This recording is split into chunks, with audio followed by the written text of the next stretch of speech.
Hey y'all.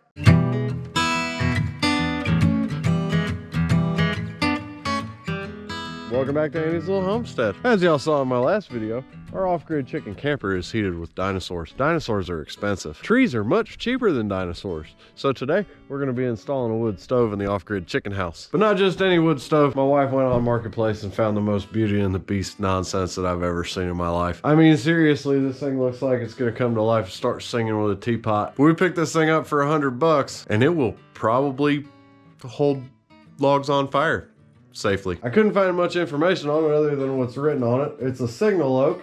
It was sold by Sears and Roebuck. It's older than dirt. It's cool looking. It wasn't that color originally. That was my wife's idea. I wasn't gonna argue. I mean, after all, we're essentially building an old house just, you know, now. So it makes sense that we would put an old wood stove in here. That said, I'm a huge fan of not lighting houses on fire, so we got all the modern equipment for the chimney and all that. So today, that's what we're gonna do. Now this project is gonna require a certain thing that I'm not very good at, and that's called planning. Planning is where you think about what you're doing beforehand, and then you execute according to said plan. Wood stoves have setbacks and, you know, other requirements, I guess, that are theoretically necessary for their installation. So the first step is figure out where this thing's going.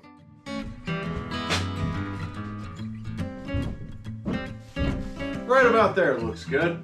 Now from here it seems kind of counterintuitive, but we're gonna start in the middle of this chimney assembly and work our way out in both directions. And here's why. We've got double wall insulated chimney pipe, that's gotta go on the outside. We've got single wall pipe, that's gonna go on the inside so that we're not losing all of our heat straight up the chimney. We've got a box in the middle that they have to join together to, and I want the whole thing to be plumb and look like it was installed by someone who knew what they were doing. Not that I've ever done this before, I haven't. So to get started, we're gonna mount this box. So this box is what provides our through connection through the ceiling. Now in this case we have a cathedral ceiling. I don't know if it qualifies as a cathedral. This is more like a Baptist church ceiling, but whatever. Regardless of the denomination of your ceiling, this is what goes through it when it's up on an angle. It's a different system if you've got a flat ceiling. Now this box is 12 by 12 and it keeps any insulation, anything away from that double walled pipe that's going through it. But we want to send it through and make it flat. So what we're gonna do is we're gonna measure and mark an angle, we're gonna cut and we're gonna fold it over so that it'll drop right through a hole in the ceiling. We really only got one shot to get this right, so we'll hope for the best.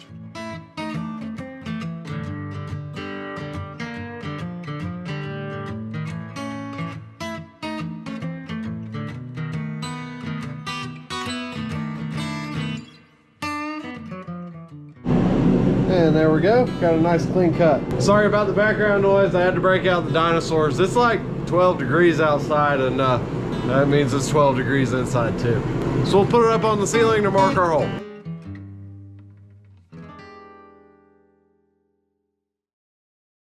All right, so I got it up there. It's not pretty, but we've got trim pieces that'll cover up whatever's wrong with it, so it doesn't matter. As y'all saw me up there fumbling around with a measuring tape, basically what I was trying to do was get it so that that stovepipe was gonna be 12 inches off the wall. Now there's all kinds of information about the required offsets that you need for it. In most cases, it's like 36 inches from the stove to combustible materials and 18 from the stovepipe, but that can be brought down as low as 6 if you have the right kind of backer. We're gonna build a backer for this wall that's gonna reflect a lot of that heat away from it, and it's gonna be non-combustible, so I'm pretty comfortable with 12. Is it right or wrong? I don't know. Now, before we actually cut the hole in there, I want this box 100% ready to go in. So we're gonna cut it and basically kind of flange it so that it just sits right nice and neat on the roof deck.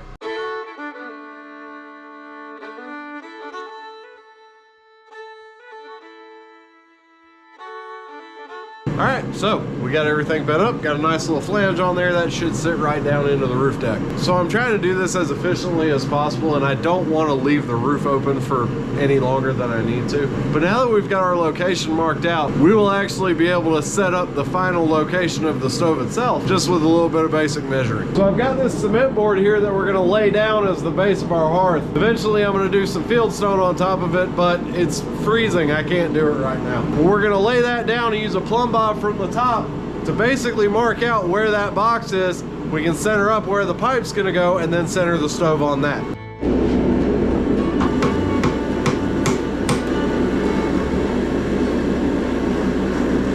Well, once again I find myself realizing that that is not long enough.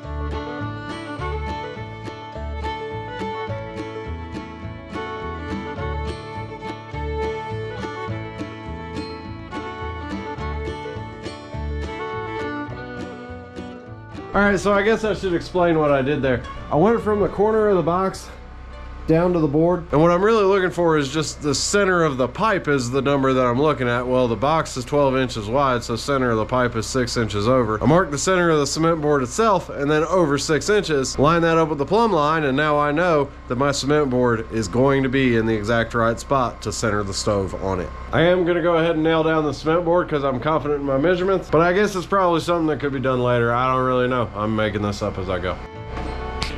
There we go. All right, so last night it got pretty dark in here. I couldn't really film, but basically we got cement board all the way up to the ceiling. Went ahead and put up the insulation behind it because I'm not gonna have the opportunity to do it later, and I installed blocking because whatever wall panels we put in place here, they're gonna go to this edge. Gotta have something to nail to. Up top there, my cuts kind of suck. We'll throw some fire stop foam in there, it'll be fine. Because this is for chickens and definitely not for people. I swear it's not for people. The only building code that we're following is the one that's made up in my head. And on that note, let's hack a hole in the roof. I hope we don't burn the house down today.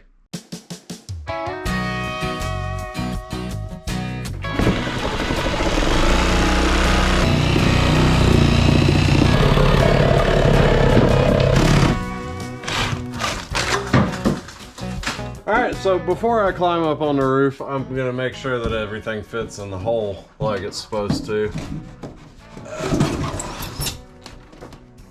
Well, that's dang near perfect.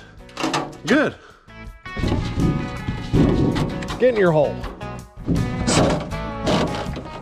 So the instructions for this actually involve sending a couple different fasteners, either nails or screws, through the sides into the rafters. Obviously this doesn't fit directly between two rafters. So we can install some blocking on the inside, which we're probably gonna do. But in addition to that, I'm gonna tack down this flange with a bunch of 7/8 roofing nails. So my roof decking is a true 1 inch thick, so they won't poke through the bottom. It'll look nice and it'll hold it securely in place. This box is carrying the weight of everything above it, so we don't need it moving, catching our house on fire, and the chickens, and killing the chickens, not us.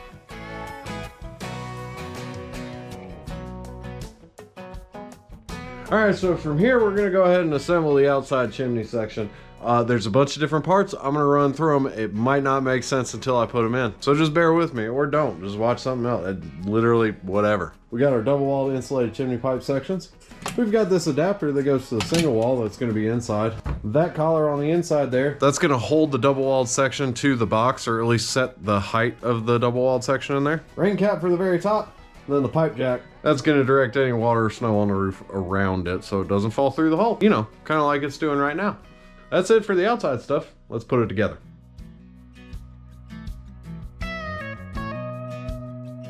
So I almost made a mistake. I figured I'd share it with you guys so you don't make the same one. I was going to put this transition on and then slide it all through. The transition fits tight with the bottom of the box.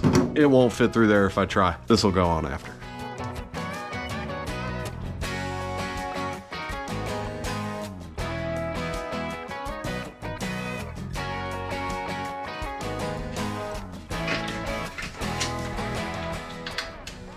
There we go. They all twist lock together. It's pretty simple. All right, let's wrestle it up to the roof. It's only snowing a little bit.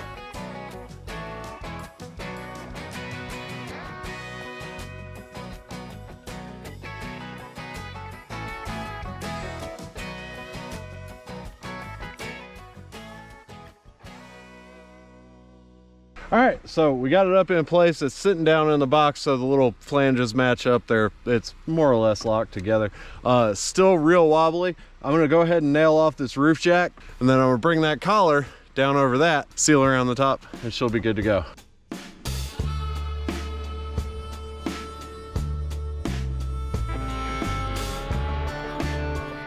All right, so we put this jack down with a few roofing nails, and then that actually determined the position of this. It's still got a little bit of wobble to it. We'll put a bracing kit on it, you know, when it's not snowing. But I wanted to show you, I tucked it up underneath the felt right there. That way it can actually shed the water over it. Some may still get in. This is just temporary until we get all the roof on and everything like that. And we'll seal this all up, but well, it's pretty cold to try and get anything to stick to it. One other thing that's important to mention, by code, and one that I'm actually gonna follow, that needs to be at least a foot higher than any roof within 12 feet of it. In this case, we're good enough above. But that is important in determining your chimney height. You don't want it down here when the ridge is up here. All right, so I had to charge my camera up for a little bit, but I went ahead and installed the adapter up there, and then I hung a plumb bob from there to mount the final position of the stove. So from far side of the pipe to far side of the pipe, it's completely plumb. Nobody likes a crooked pipe. So from here, we can move through assembling the inside parts of this. We've got our inside single wall chimney pieces. We've got this here, this is called a slip joint, because nothing's gonna end up being a perfect in 24-inch segments or whatever. So this will actually slip in or out of the other chimney pipes so that you can get your height exactly where you need it to be. We've got our damper down there. And then the final piece that we got is this little collar. Also, when I put the stove in place, I put a couple pieces of cement board underneath each foot. Because like I said, we're not gonna be able to build the hearth right now. It's cold. But when we put our mortar and field stone down on there, spoiler alert, we'll have our height right on the stove itself. So we'll go ahead, we'll install this damper, just drill a few holes and put it in place. Assemble the pipe, put it all up together.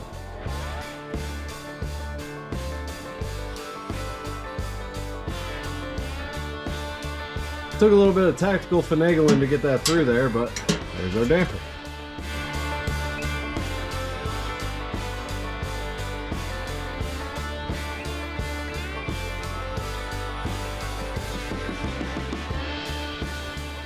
All right, so I threw it up there. I've got obviously a little gap down there at the bottom, and that's where this little guy comes in. See this stove, the flue coming out the top of it is kind of non-standard size, or you know, maybe in 100 years things have changed by a 1/16 of an inch, but the point is this is going to allow us to make the transition from single wall stovepipe to the stove itself. Also worth mentioning, all these, the male ends, they face downward. I think everybody's seen an old stovepipe that's got all this creosote and crap that's just like dripping down. A lot of times I think they get installed reversed. But when the male side is downward, any creosote that builds up and drips down on the inside, it stays on the inside. Now obviously that is not an option because this is going to wrap around the outside of the top of the stove. So we're going to seal that up with some furnace cement and then tighten everything down. Or, you know, we would do that if the cement wasn't frozen. So I'm gonna warm that up. We're gonna put that coupling on. We're gonna let it set for a little bit and we're gonna fire it up. And the teacups and wardrobes will all start singing. Or maybe they'll start screaming. I don't know how it works in Beauty and the Beast land. All right, we put the cement on. I didn't wait long enough. I wanna see fire in it, so we're gonna put fire in it.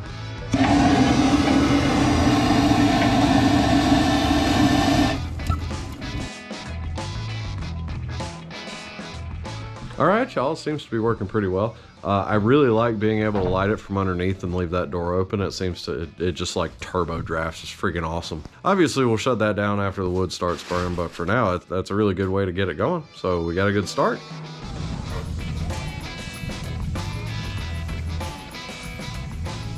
All right, so should have waited. Probably would have been a good idea. It's a little smoky in here. That's fine. Also, the initial baking on of the stove paint, it smells real good. I can smell colors now, so that's cool. But y'all, this little thing is awesome. I definitely need to go through and reseal it. It's like, it's modular, which is kind of strange, and I can't remember if I said it before, but I think this is a combination of wood or coal stove. I think it could be either, because the base looks like a lot of the old coal stoves that are like real short, but then it's got the barrel on top and it's got a bunch of joints that I did not seal. So we're just having a good time in here, you know. I'm gonna be a little disappointed when the paint's all baked in. I can't taste sounds anymore, but y'all, I'm pretty happy with this stove. We're gonna go back through and seal everything up. I forgot to mention, I ran screws through the chimney pipe pieces to keep them together. Sorry y'all, my wife's over there struggling with insulation. I wobbled. She done wobbled. I didn't seal the pipe sections and I'm not seeing any. Could you calm down? I didn't seal the pipe sections, and I've read varying opinions on it. No smoke's coming out of the joints, so I guess that's probably good enough. I'm happy with this little thing. It's a cool freaking little stove. Hopefully it'll keep us nice and warm. But Annie, aren't you worried about the building codes that you violated? Okay, shut up. No, honestly, I'm really not. I've seen sketchier wood stoves installed in sketchier ways that have worked just fine, and some of them burn houses down, but as a whole, I think... My wife lacks depth perception. But as a whole... I forgot there was a loft there. As a whole, I think we'll be okay. We'll keep a close eye on it for now and go from there. If you like what we're doing, buy our crap. I've got a link down below and a special shout out and thank you to all the Patreon supporters and certified wobbleheads. Y'all are cool. No, but seriously, I wouldn't be able to continue doing this without you guys, so I'm truly grateful. As always, I hope y'all enjoyed and I hope you learned something. I love you and God bless. Get in there. Ow. I think I got a splinter. I do like her.